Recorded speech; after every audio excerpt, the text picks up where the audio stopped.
alaikum. Amma alaikum. Wannan fada-fadan kuma na menene? Yunwa nake ji a cikin gidan nan, na gaji da yunwa a gidan. To ba ki hakuri, ba ki hakuri. Sanda zuwa. Yawa ina wuni? Lafiya kalau. Ba ki ganni ba ai. Ban kan zuwan ka ba. Ina wuni? Lafiya lau. Sanda zuwa. Ya gari. Lafiya. Ya harkoki. Wannan cokalin fa.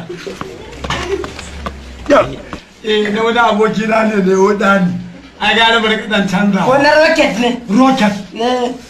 Ai. Kai wa abokin ka faɗa. Yunwa nake ji tun shekaran jiya a gidan nan ban ci wani abinci ba. To yunwa ba a hakuri? Kar ta hakura. Ta yi gauka. Daga makota su kamun abinci in ci, shi ma ya zo ya samu ya ci. Yanzu dai magana ta kare. Magana ce irin ta sana'a to an same ta. Wace? Wallahi harkan bori za mu ko. Alhamdulillah. Dan sana'a da aboki nake yi kenan. Za ku yi? Za mu yi. Za ku yi dai. Ka zauna ba ka da shi, ni ba da shi.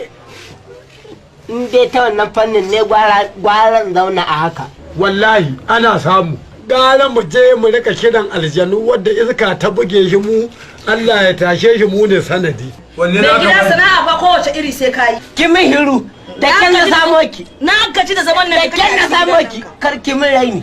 Sana'a sai ka yi sana'a. Watan ki uku a turu.